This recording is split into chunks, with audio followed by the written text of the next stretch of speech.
Today is March the 18th, 2020. It's 9:30. I wanted to take a moment to give everybody kind of a brief lesson on viruses.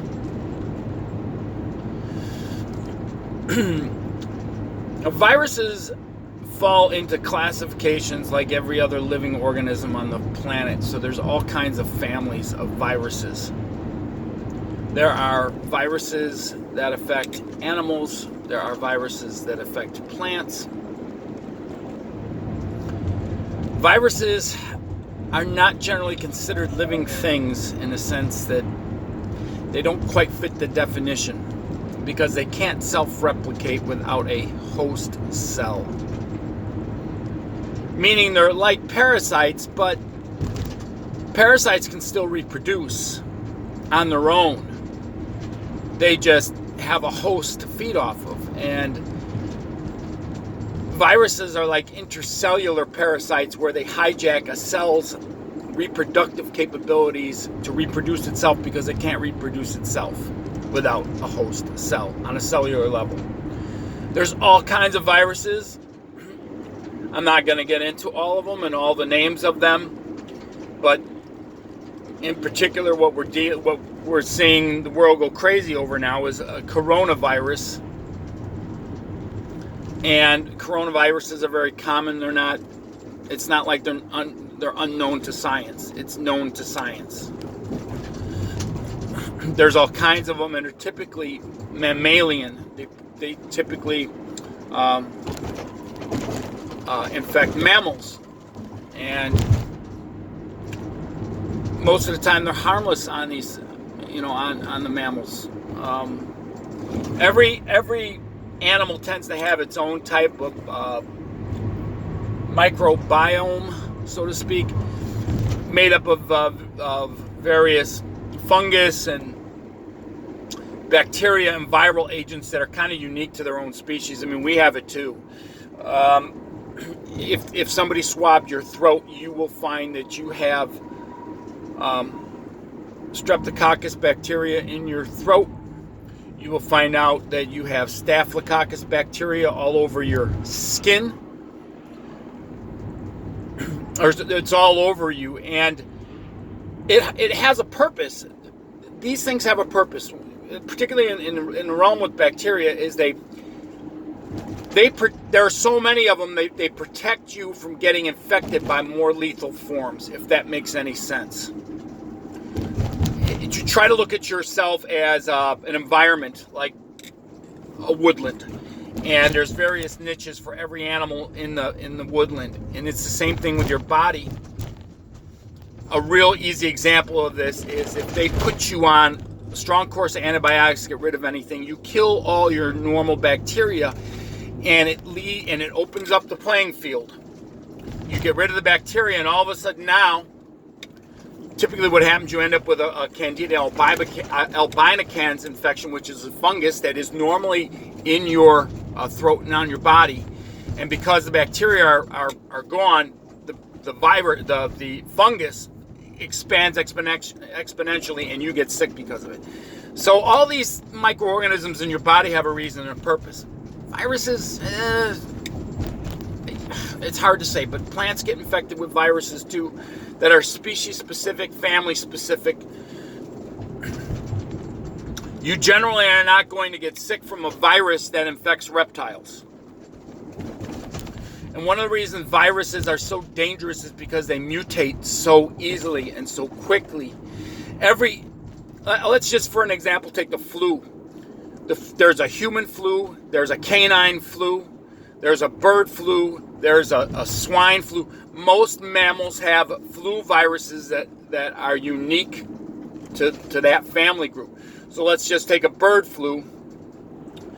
Bird flu exists in the wild, in wild birds, just like human flu exists and infects human beings. And bird flu can infect poultry and chickens, and it can wipe out. Usually what happens if chickens get bird flu, they kill them. They just kill them. What makes bird flu can be dangerous because they've discovered that bird flu has the ability to mutate and jump to human beings sometimes. And then, if it gets into a human being and it mutates in a human being, then it can be, and that human being can transmit it to another human being. It's just jumped species. That's what they call a zootropic disease. So some diseases can be passed on from animal to human. It's not common, but it does happen. People overreact.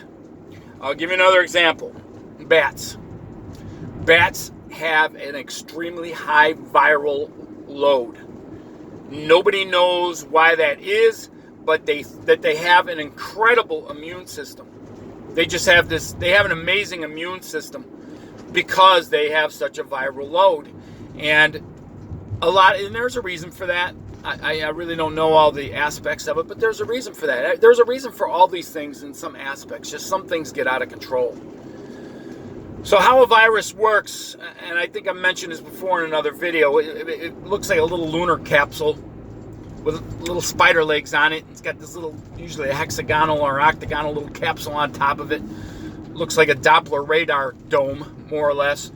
And it's got a kind of a drill bit in there, or a proboscis or something, and they have a name for it, and I can't recall what it is, but it literally lands on your cell like this, drills a hole in there, injects its genetic material into your cell, and it hijacks your cell, and your cell starts reproducing. It's like something out of a horror movie, it's like Alien. All of a sudden there's a ton of them in there, and your cell just ruptures. It just goes poof. And it explodes, and all these little things come out, and then they get in the rest of your body. They start doing the same thing, and what it wants to do, it wants to spread. So whatever it's infecting, whatever the agent is, like in the sense of a coronavirus, it wants to get into the lungs, so you can cough and sneeze, so it can get in the moisture droplets in your breath, and you can spread it out into the air for everybody else to get infected. Not all viruses do that. Let's look at the HIV virus, which is really a great virus because it uses sexual activity in blood as a mode of transmission. It found a great niche. If people want to be promiscuous as all hell, and particularly if they want to engage in anal sex, where there's tearing inside and there's blood and semen, because the AIDS virus is within that semen. It's easy to transmit that way.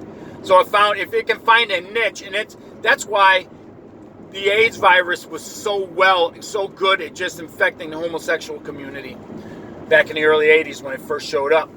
It found the perfect niche. So, viruses are extremely resilient. They can form, it's not spores, I forgot what it is that these things can, they basically can harden up into a dormant form. Or they can lie dormant in your body forever, like a herpes virus. Once you have any type of herpes virus, you have it forever. It's already laying dormant. It's at the end of your nerve cells. And what happens is once you develop an immunity to it, your body usually keeps it under check. But let's look at chickenpox. Chickenpox is a herpes virus. Once your body is immune to it, it's immune to it. But if you get extremely stressed out and you get a weakened immune system, it will reappear in your body again and will in the form of what's called shingles.